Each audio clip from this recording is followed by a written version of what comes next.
Nobody ever told me how hard it was going to be to record a DS video.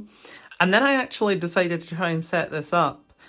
And it's been pretty awkward because this is a glass table and it's my phone pointing down onto the screen. And I can't see the screen very well. I'm basically playing the game through my phone screen, which is not perfect.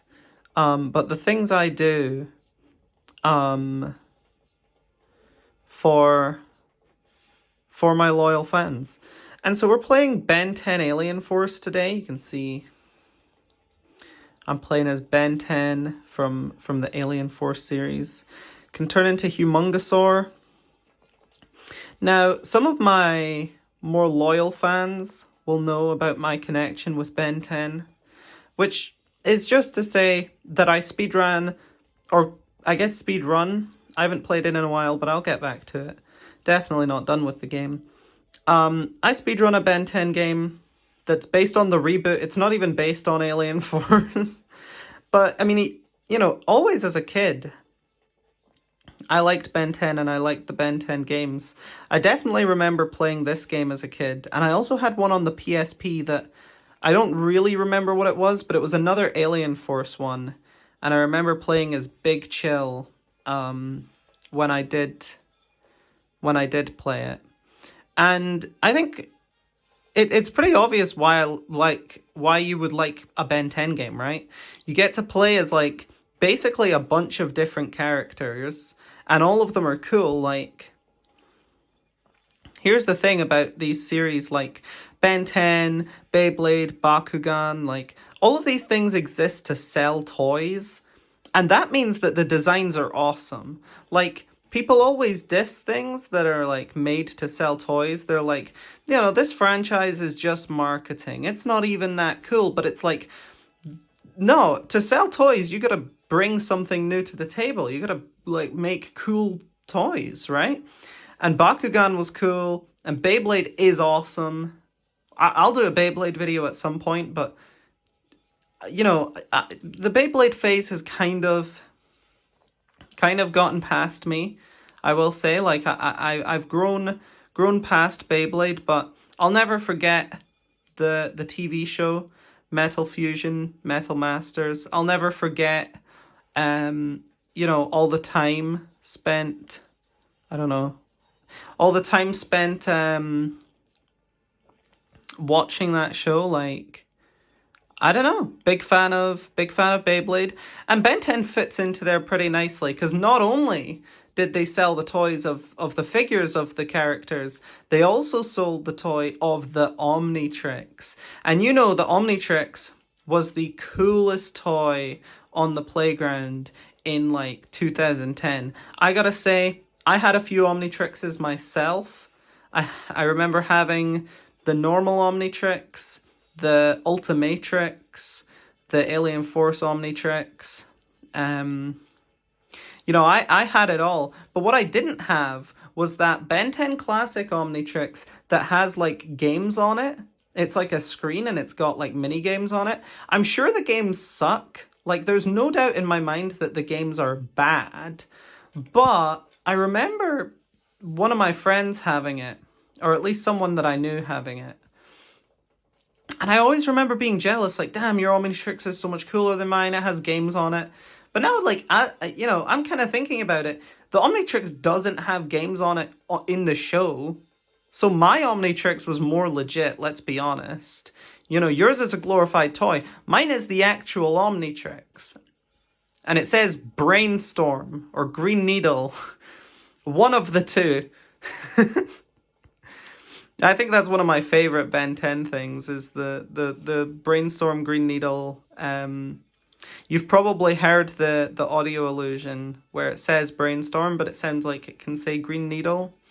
And that's a Ben 10 toy that says that. That is a Ben 10 toy that says that. So, cool Ben 10 fun fact for all of you. But yeah, this game kind of sucks. I'm not gonna lie. I've only got Humongosaur so far. And Humongosaur is cool. He's not my favorite Ben 10 character. I kind of think like if you're looking at the kind of bruisers, you know, the big guys who hit real hard, Humongousaur is all right. I mean, Ultimate Humongousaur is pretty cool. He's got like a spiky tail that's kind of like a mace. That's pretty cool. But like, I mean, to be honest, Forearms is the one, right? Like everyone loves Forearms. But even like looking at the reboot continuity, and I know some people have problems with the reboot. I've never watched it. I just know it from the game. Shockrock I think is awesome. Shockrock's a really cool kind of bigger, heavier character. And I am dead, but apparently that doesn't matter. And I see that why you would play as... I was thinking at the start, like, why would I play as Ben? Humongousaur is obviously better, but he's way faster. But he does seem a lot weaker. I think for combat... Wait, I can turn into the other ones. Wait, I didn't notice. How do I do that? Okay, I only have Swampfire and Humongousaur, but obviously I'm going to play as Swampfire if I can pick between the two. Swampfire is awesome. You know, I'm a big fan of Swampfire. I always thought the Ultimate Swampfire was really cool. And I'm going to say it. I think he's better than Heat Blast. I don't know if that's controversial. I kind of... When I was thinking about it, and I just had a moment of Yu-Gi-Oh! Enter my brain, and I was like, oh, Heat Blast, Swampfire, and Flame Wingman all occupy the same space in my brain. Like, I don't know if you've seen Yu-Gi-Oh! GX, Generation X, but it's this TV show about Yu-Gi-Oh! Much like all the other Yu-Gi-Oh! shows. And what was I gonna say? Yeah, the main character, Jaden, he has this fusion monster called Flame Wingman. It's Burstinatrix and like some other guy. I don't really remember. Maybe it's just normal Wingman. That's the other guy. I don't remember. But it's like his main like card. Like if like Dark Magician is Yugi's main card, then Jaden's main card is like Flame Wingman. But I never really watched Duel Monsters, so I don't know if that's a fair statement to say about I don't know if that's a... Oh my god, look at this! Echo Echo! He's got all the Echo Echoes. Oh, that's cool. Yeah, I don't think I realized this, but you do have different attacks if you do, like, YYA, or, like, YA is a different attack. I don't think I realized that I have those. That's pretty cool.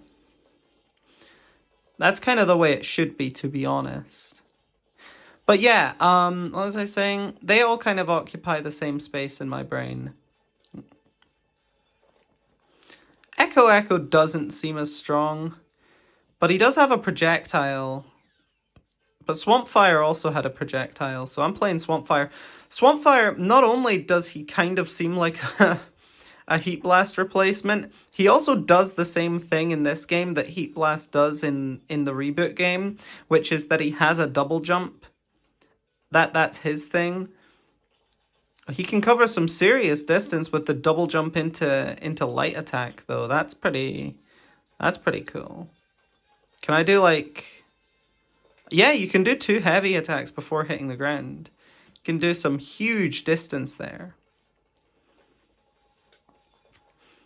But yeah, I mean, this game is just like kind of a beat 'em up, but like... I don't know, it's like the least interesting beat 'em up of all time. Which is hard to do with Ben 10, right? Because you have all these aliens you can transform into. It should be easy to make an interesting game out of that, but I guess not. But yeah, I'm a big fan of Ben 10. I think transforming into a bunch of cool different aliens is cool. I think just like it comes from the mindset of like more options is always like more fun, which isn't true, but like a lot of the times with 3D platformers, it's like you want to have a lot of different like movement options and stuff, or like if there's combat in the game, you want to have a lot of different combat options. And like Ben 10 games kind of afford you that privilege just on the basis that you can transform into like 10 different aliens. Sometimes less. The games where you have less than 10 aliens, like you had one job. And Power Trip is one of those. The reboot game I've been talking about, that's one of those games. There's only like 6. There's only like 6 aliens in Ben 10. Like, it's kind of embarrassing, I'm not gonna lie. But then there was this interview of the devs talking about it, and they were like, yeah, we wanted to add like Cannonbolt and Grey Matter, but there was nowhere to actually use them in the game without us having to specifically go out of our way to design sections where you had to be small. And if the only gimmick of playing as Grey Matter is being small, then I kind of understand why they wouldn't want to put that in the game, because that's not fun or interesting in a significant way. It's just like, oh, you have to play this character to get through this specific space because this specific space happens to be small. And it's like, well, it's not the most interesting, like, thing ever. Although I can't see why Cannonbolt shouldn't be in the game. I think they said something about him being, like, difficult to like, make him control well. But I don't know, playing Cannonbolt in, like, a 3D open world game, that sounds really cool. Although, let's be honest, Power Trip is only open world in the sort of broadest sense of the word, because you still, like, there's not a lot of freedom that affords you. You still have to do, like, all the main quests, and, I mean, you can do them in any order, but, like, you really, there's, like, one order that is actually good, and it's the one where you get Accelerate first. I don't know. No, it's an open world game. I shouldn't be too harsh on it. I do think we need a Power Trip sequel, so I shouldn't be too harsh on the game.